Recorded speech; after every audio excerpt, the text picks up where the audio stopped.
Hello guys, welcome to our nursingology. Today we will discuss about the concept of disease and illness and natural history of disease.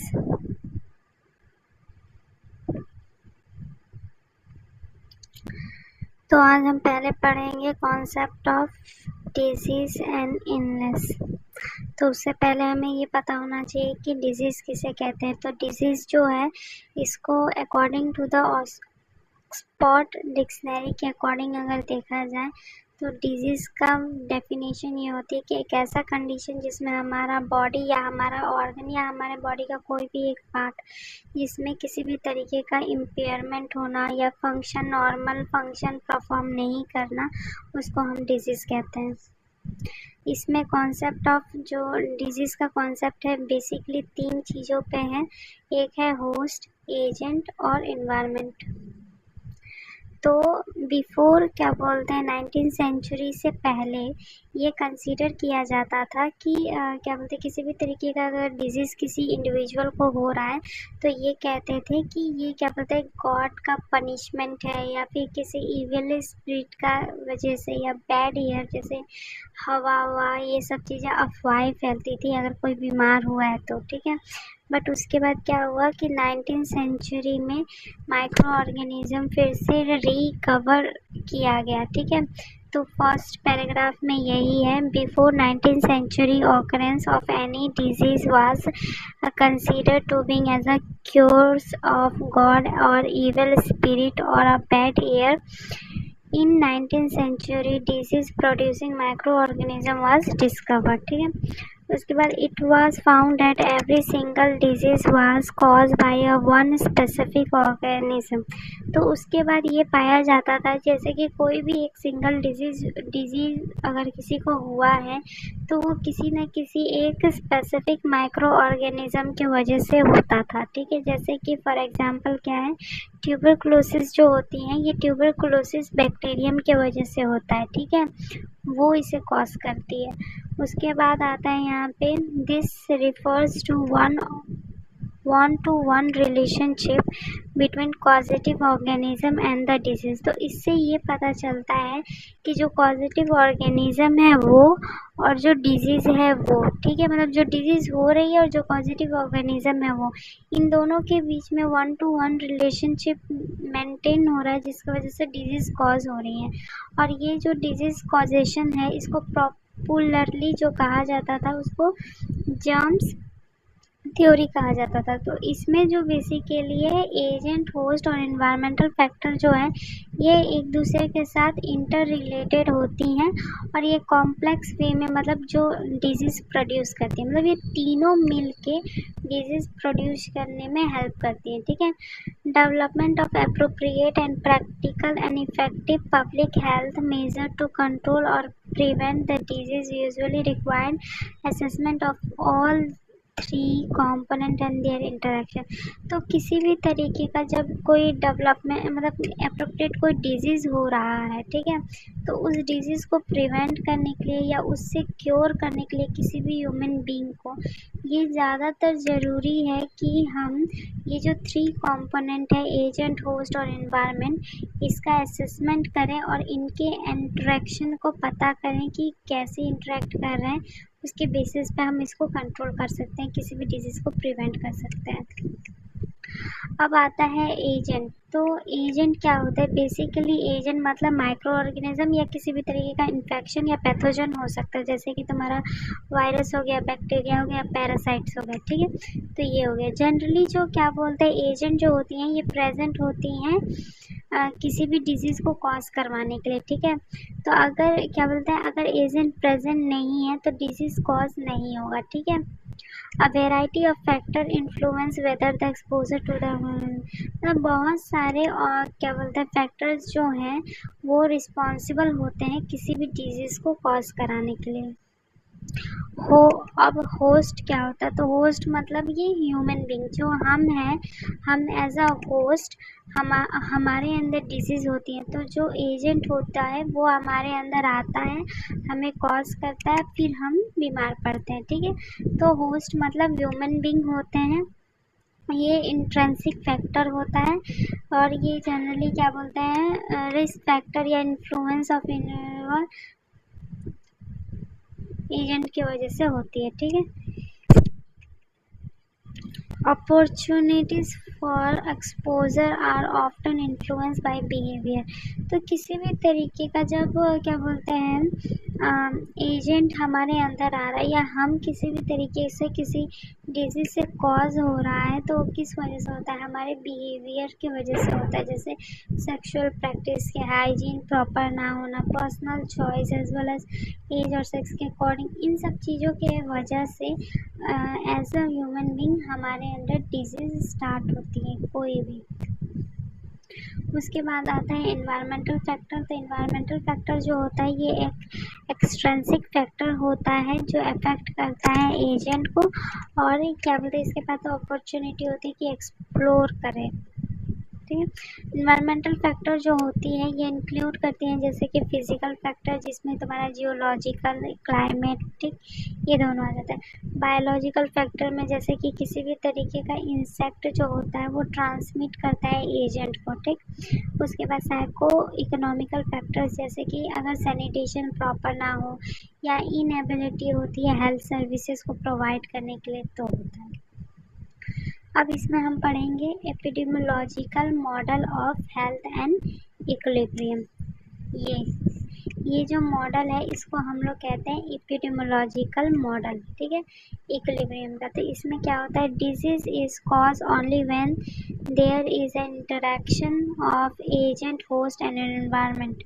जैसे कि इस figure में दिया गया है वैसे ही डिजीज, कोई भी डिजीज कॉज होने के लिए ज़रूरी है कि एजेंट और होस्ट और इन्वायरमेंट के बीच में एक अच्छा स्पेसिफिक इंटरेक्शन हो। जब ये तीनों प्रॉपरली इंटरेक्ट करते हैं तब कोई डिजीज कॉज होता है। ठीक है।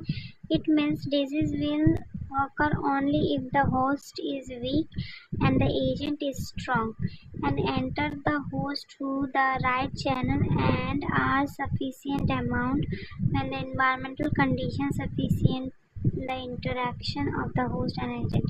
तो इसका मतलब ये है कि कोई भी डिजीज कब कॉज होता है, जब जो होस्ट है मतलब एज अ वुमन, जो वुमन है वो क्या बोलते हैं अगर वीक है, ठीक है, और जो एजेंट है मतलब जो इन्फेक्शन है जो बाहर से आ रहा है वो स्ट्रांग है। ठीक है।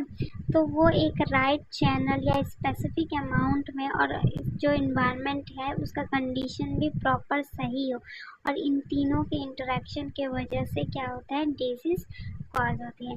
This model implies that the disease will not occur without sufficient interaction of these three factors and will remain in balance state। ठीक है। तो इस मॉडल के अकॉर्डिंग, जो ये मॉडल है वो एजेंट, होस्ट और एनवायरमेंटल, इसके अकॉर्डिंग क्या बोलते हैं कोई भी डिजीज इनसफिशियंट है। ठीक है, सफिशियंट नहीं होगा जब तक कि ये तीनों फैक्टर बैलेंस के तौर पे अच्छे से परफॉर्म नहीं करेंगे। ठीक है, और इसी फैक्टर को कहा गया है हेल्थ इक्विलिब्रियम। अब हम पढ़ेंगे नेचुरल हिस्ट्री ऑफ डिजीज़। तो नेचुरल हिस्ट्री ऑफ डिजीज़ से हम ये समझते हैं कि किसी भी डिजीज़ का शुरुआत से मतलब होने से पहले और होने के बाद और उसके रीसॉल्व होने या क्रॉनिसिटी या फिर डेथ तक का जो टाइम होती है, जो हिस्ट्री होती है, उसको हम कहते हैं नेचुरल हिस्ट्री ऑफ डिजीज़। अब हम इसमें इंट्रोडक्शन देखेंगे। तो natural history of disease refers to progression and development of a disease over the time from its initial cause और risk factor to its eventual resolution and chronicity and death.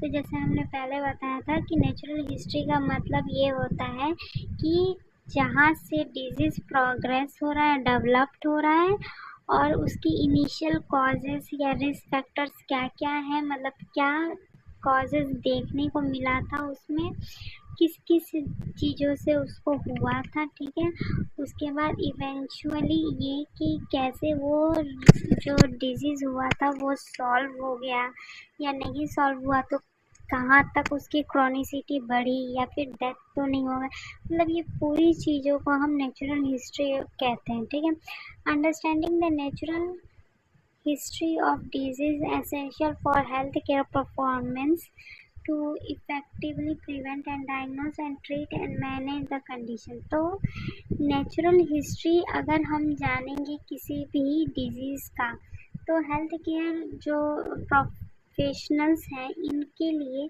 ये ज़रूरी है कि ये नेचुरल हिस्ट्री जाने किसी भी disease का, जिससे क्या करें कि अच्छे से डिजीज़ को प्रिवेंट कर सकें, डायग्नोस कर सकें और ट्रीट कर सकें, मैनेज कर सकते हैं पेशेंट की कंडीशन को।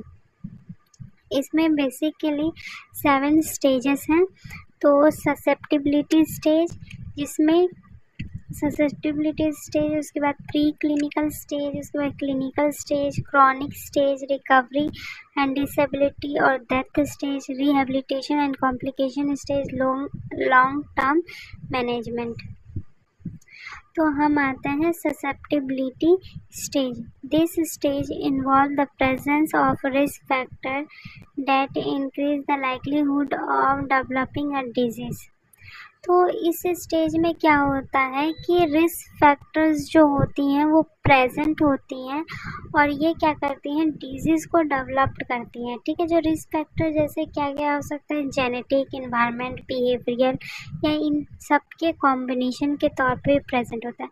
फिर आता है pre clinical stage. Pre clinical stage जो होता है, during this stage the disease is present but not yet cause noticeable symptoms और साइन। मतलब इसमें ये होता है बेसिकली कि जो डिजीज़ हैं वो प्रेजेंट होती हैं बट इसके साइन एंड सिम्टम्स जो होती हैं वो हम नोटिफाई नहीं किए होते हैं, मतलब प्रॉपर इसके साइन एंड सिम्टम्स पता नहीं चल पाता है। तो इसको डिटेक्ट करने के लिए डायग्नोस्टिक्स टेस्ट या फिर स्क्रीनिंग किया जाता है। फॉर एग्जांपल जैसे कि अर्लियर कैंसर हुआ हो तो, ठीक है, जैसे कैंसर जब स्टार्टिंग का कैंसर होता है तो उसको हम उसके साइन एंड सिम्टम्स के तौर पे उसको आइडेंटिफाई नहीं कर पाते, उसके लिए टेस्ट किया जाता है, बेसिक स्क्रीनिंग टेस्ट होती है, तब जाके हम आइडेंटिफाई कर पाते हैं कि कैंसर हुआ। ठीक है, उसके बाद clinical stage. In this stage, the disease has progressed to the point where the symptom and sign become evidence and can bring diagnose clinically। इस स्टेज में क्या होता है, जो डिजीज़ है वो इतना प्रोग्रेस हो चुका होता है जिसमें इसका साइन एंड सिम्टम्स हम अच्छे से पता कर सकते हैं, एविडेंस हो जाता है। ठीक है, the clinical presentation can be very widely based on the disease। और इसमें क्लिनिकल जो प्रेजेंटेशन या साइन एंड सिम्टम्स जो होती हैं वो डिजीज़ के अकॉर्डिंग होता है, जैसे कि फीवर हो गया, कफ हो गया, शॉर्टनेस ऑफ ब्रीदिंग हो गया। तो ये सारी चीज़ें जब होती हैं निमोनिया में होती है। ठीक है, तो निमोनिया के केसेस में पेशेंट में फीवर भी दिखेगा, कफ भी दिखेगा और शॉर्टनेस ऑफ ब्रीथिंग भी दिखेगी। ठीक है, उसके बाद आते हैं chronic stage. If not effectively treated some disease enter a chronic phase categorised by persistent symptoms and prolong course.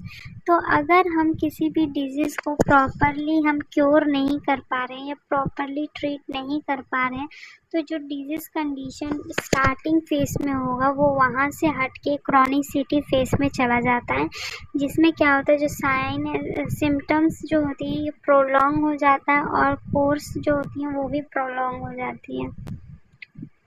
उसके बाद आता है रिकवरी, डिसेबिलिटी एंड डेथ। तो natural history of disease can involve different outcomes. ठीक है, some disease में resolve completely with a proper treatment and leading to recovery।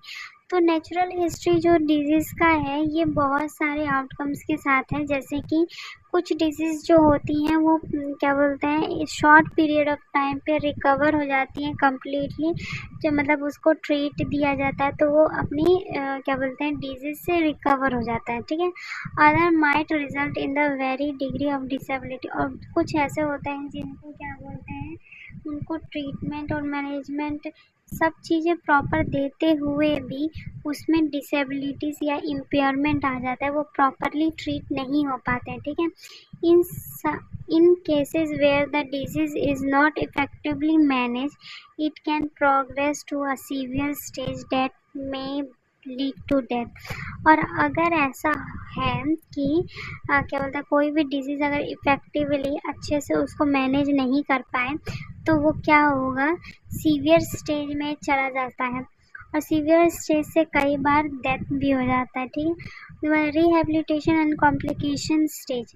तो in this case the recovery and और partial recovery, patient might need rehabilitation to regain full functioning। तो इस cases में जो होता है, जो पेशेंट रिकवरी स्टेज में होते हैं या पार्शियली रिकवर्ड हो गए हैं और रिकवरी फेजेस में है, ठीक है, तो उनको रिहेबिलिटेशन या फिर रीगेन मतलब फुल फंक्शनिंग के लिए हम उनको सेंटर भेज देते हैं, जिसे रिहैब सेंटर बोलते हैं। तो रिहैब सेंटर भेज देते हैं जिससे वो जल्दी से जल्दी अपने कंडीशन से रिहैब कर पाए। ठीक है, और some disease can lead to complication. तो कुछ डिजीज़ ऐसे होते हैं जो कॉम्प्लिकेशन फेज में चले जाते हैं, जिसमें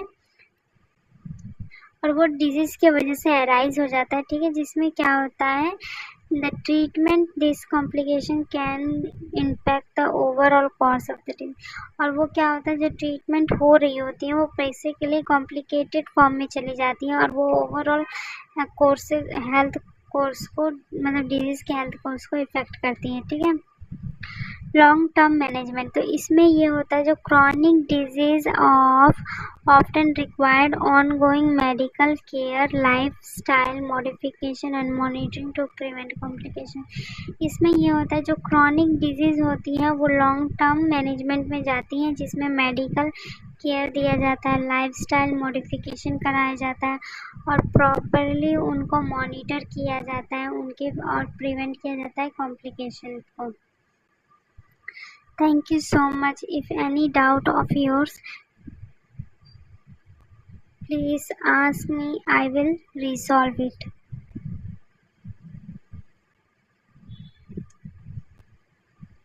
Thank you.